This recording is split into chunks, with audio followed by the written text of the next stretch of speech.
Welcome back to Creative Cooking with Evan. Today I got a great recipe for you kids.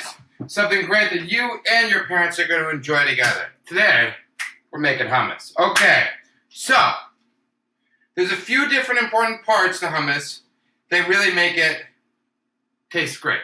The first is chickpeas or garbanzo bean.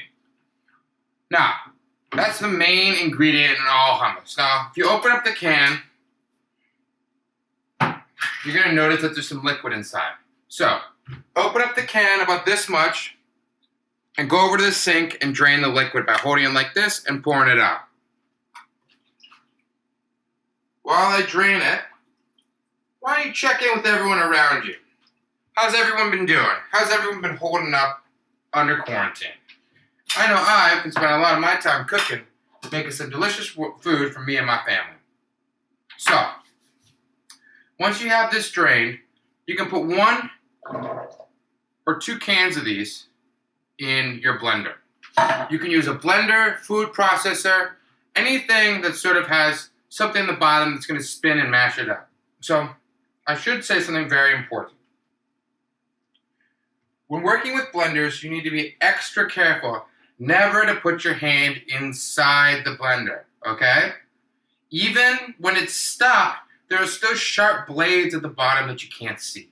So at the bottom of the blender, there's these sharp blades. So if you want to get something out of there, use a spoon or ask your parents to help. Does that make sense to everyone? I'm glad it makes sense. So I'm actually going to make a big batch. So I'm going to use 2 cans of garbanzo beans. So do the same thing with the second can. You really want to get all as much of that liquid out as possible.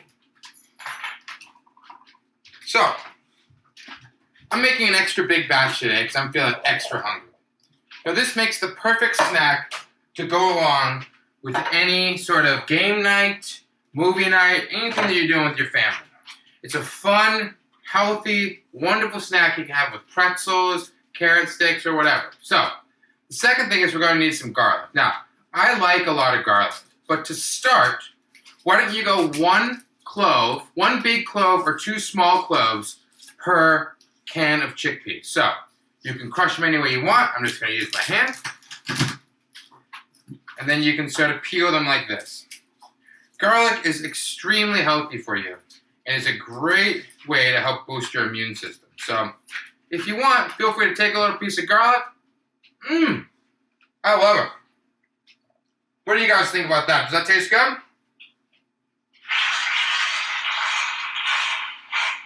I hope so. Okay, so let's finish getting this garlic in here. Be careful. You don't want to eat too much garlic. It can make you a little stinky, but I honestly think it's worth it. Plus, if everyone in your house eats garlic, you always smell in the same way. So, I got my cloves of garlic in. Whoops. And now, let's get some salt and pepper in here. And feel free to be liberal with it, you know.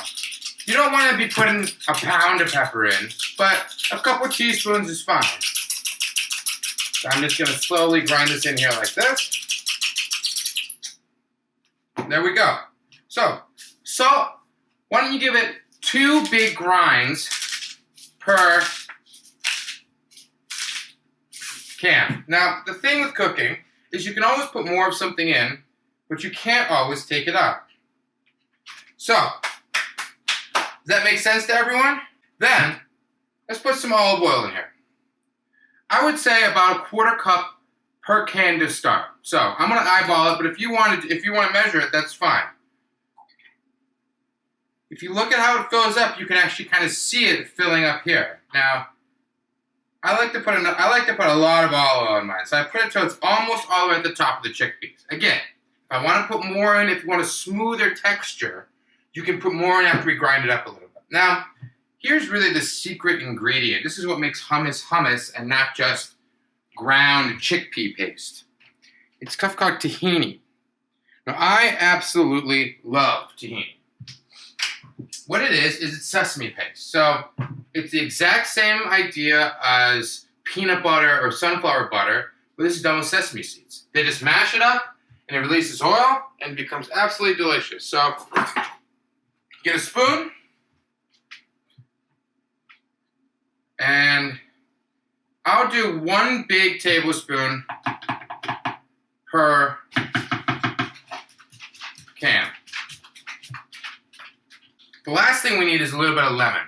Now, I like lemon, but let's start with about half a lemon and see how that goes. So, when you're squeezing a lemon, I like to hold it in my hand like this in case there's seeds. So then the seeds get stuck in your hand and don't go in what you're making. So then when you're done, you can throw the seeds out and you don't gotta worry about it. Great. So let me wash my hands real quick and let's zip this up. Let's see how it goes, okay? Ready? 3, 2, 1. Let's go.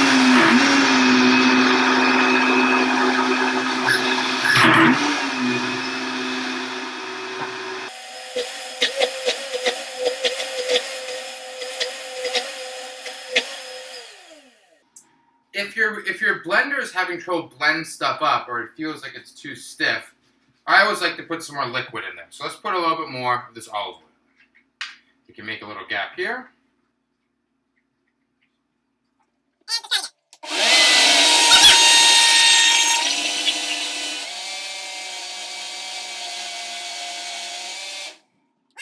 Wow, that was loud. Okay, so always take this off of the blender base when you're going to taste it or do any sort of testing. So if you open it up, it should have sort of like a melted, half melted ice cream frozen yogurt texture. So I'm going to take a little taste. A really important part of cooking is being able to taste what you're cooking and adjust. So let's take a little taste. Not bad.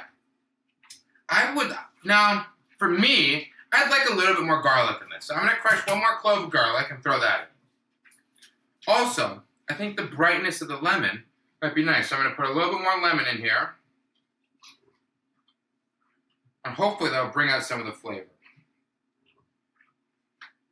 Now I'm going to put a little bit more tahini in, that's just because I like it.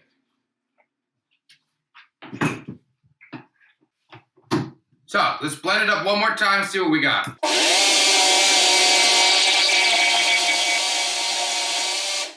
So, again, take it off the blender base, lift it up, and you should be able to get a nice little taste. Let's see.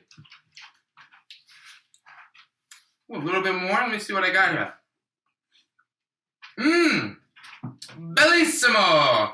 It's delicious. Absolutely fantastic. So, feel free to plate this or bowl it in a bowl. I've got these wonderful blue bowls that look really fun to use as serving containers for dips.